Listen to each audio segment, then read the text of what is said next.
মানব জীবনের ধারাবাহিকতা থেকে যদি তোমাকে বলা হয় একটা কোশ্চেন আসবে, তাহলে স্যারদের মাথায় প্রথমে যে টপিকটা ঘুরে সেটা হচ্ছে ভাই ভ্রূণীয় স্তর।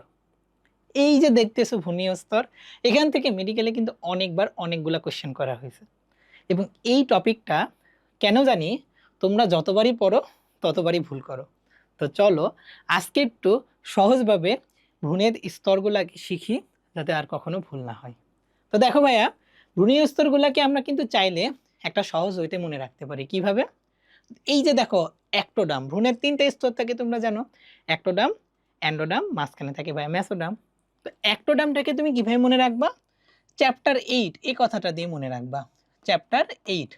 এখন বলো তো ভাইয়া, চ্যাপ্টার 8 তুমি কি পড়ছো? চ্যাপ্টার 8 তুমি পড়ে আসতো ভাইয়া যে মানব জীবনের সমন্বয়। সমন্বয়ের ভিতরে কি ছিল?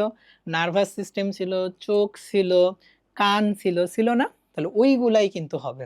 তার সাথে একটা জিনিস অ্যাড হবে, সেটা হলো স্কিন। ওকে, তাহলে এইগুলাই হচ্ছে ভাইয়া অ্যাক্টোডাম থেকে তৈরি হয়। তো কেমনে মনে দেখো, যে প্রথমেই ছিল নার্ভাস সিস্টেম, তাহলে দেখো যতগুলো স্নায়ুতন্ত্র আছে, সেন্ট্রাল নার্ভাস সিস্টেম এবং পেরিফেরাল নার্ভাস সিস্টেম অ্যাক্টোডাম থেকে তৈরি। এরপরে দেখো ভাইয়া, চোখ এবং কান অ্যাক্টোডাম থেকে তৈরি। বাট তোমরা জানো কানের তিনটা লেয়ার থাকে, বহিকর্ণ, মধ্যকর্ণ, অন্তঃকর্ণ। মনে রাখবা, ভেতরেরটা এবং বাইরেরটা, অর্থাৎ বহিকর্ণ এবং অন্তঃকর্ণ তৈরি হয় ভাইয়া অ্যাক্টোডাম থেকে। ঠিক আছে, এরপর আসে ভাইয়া ত্বক। এখন ভাইয়া ত্বকের তো তিনটা লেয়ার থাকে, অ্যাপিডার্মিস, ডার্মিস, হাইপোডার্মিস। তো মনে রাখবা, অ্যাপিডার্মিস মানে উপরেরটা ভাইয়া তৈরি হয় হচ্ছে কোথা থেকে? অ্যাক্টোডাম থেকে। ওকে, তাহলে উপরেরটা তৈরি হলো, খালি ত্বকের উপরেরটা তৈরি হয়। তার সাথে ভাইয়া এখন বলো তো, স্কিনের সাথে কি কি রিলেট করা যায়? চুল রিলেট করা যায়, নখ রিলেট করা যায়, গরু ছাগল হলে সিং বা খুর রিলেট করা যায়। তাহলে এইগুলাও কি অ্যাক্টোডাম থেকেই তৈরি হবে। এরপর ভাই লাস্টে মনে রাখো, মুখ এবং পায়ু, এটাও তো ভাই স্কিনের পার্ট। তাহলে মুখ এবং পায়ুর আবরণও তৈরি করে ভাই ভ্রূণীয় অ্যাক্টোডাম। এখন মনে রাখবা, মুখের ভিতরে কি থাকে? দাঁত থাকে।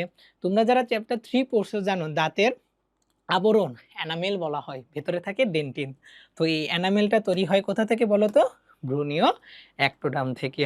তাহলে আশা করি তোমরা অ্যাক্টোডামটা বুঝতে পারছো। এখন আসে ভাইয়া ভ্রূণীয় অ্যান্ডোডাম, ভেতরের লেয়ার। এটা কিভাবে মনে রাখবো ভাইয়া? এটা হচ্ছে ভাইয়া চ্যাপ্টার কি 3 এবং চ্যাপ্টার 5, এই ওয়ার্ড দুইটা দিয়ে মনে রাখবো। দেখো ভাইয়া, চ্যাপ্টার 3 তে তোমরা কি পড়ে আসতো? পরিপাক নালী এবং পরিপাক তন্ত্র, তাই না? তাহলে পরিপাক নালী, পরিপাক গ্রন্থি, এইগুলা কোথা থেকে তৈরি হচ্ছে? ভ্রূণীয় অ্যান্ডোডাম। তবে মনে রাখতে হবে ভাইয়া, পরিপাক নালী বা পরিপাক গ্রন্থির অন্তঃস্তর। তাহলে বহিঃস্তর কোথা থেকে হবে? এর উপরের লেয়ার, অর্থাৎ ভ্রূণীয় মেসোডাম থেকে হবে। এরপরে আসো ভাইয়া, চ্যাপ্টার 5 পরে আসতো শ্বসনতন্ত্র। তাহলে পুরা শ্বসনতন্ত্র কোথা থেকে? ভ্রূণীয় অ্যান্ডোডাম থেকে। তারপরে দেখো ভাইয়া, এই যে আমরা কি বাদ দিয়েছিলাম? কানের মধ্যবকর্ণ। তাহলে মাঝখানের লেয়ারটা তৈরি হচ্ছে কোথা থেকে? অ্যান্ডোডাম থেকে। এরপর আসো ভাইয়া, যে চ্যাপ্টার 3 দুটো ইম্পর্টেন্ট অর্গান ছিল, একটা হলো লিভার, বাংলায় বললে যকৃৎ, পেনক্রিয়াস, বাংলায় বললে অগ্নাশয়। এই দুটাও তৈরি হবে ভ্রূণীয় অ্যান্ডোডাম থেকে। আর তার সাথে দুইটা টি মনে রাখবা, একটা টিতে থাইমাস, আরেকটা টিতে থাইরয়েড। তাহলে থাইমাস এবং থাইরয়েডও তৈরি হচ্ছে কোথা থেকে? ভ্রূণীয় অ্যান্ডোডাম থেকে। এখন দেখো, তুমি অ্যাক্টোডাম জানো, অ্যান্ডোডাম জানো, তাহলে বলো তো বাকি যতগুলা সেটা কোন লেয়ার থেকে তৈরি হবে? ভ্রূণীয় মেসোডাম থেকে।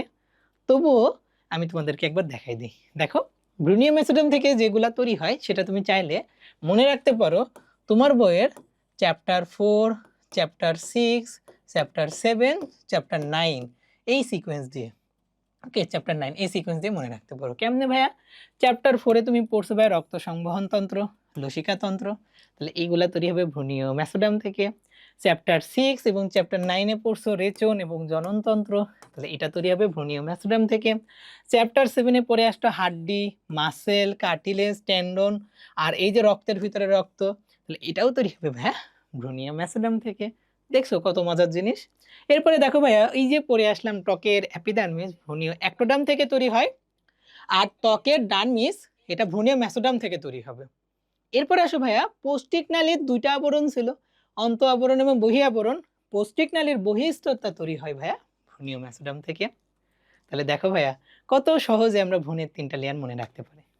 তো এইভাবে কিন্তু তোমরা মনে রাখবা। তো ধন্যবাদ সবাইকে।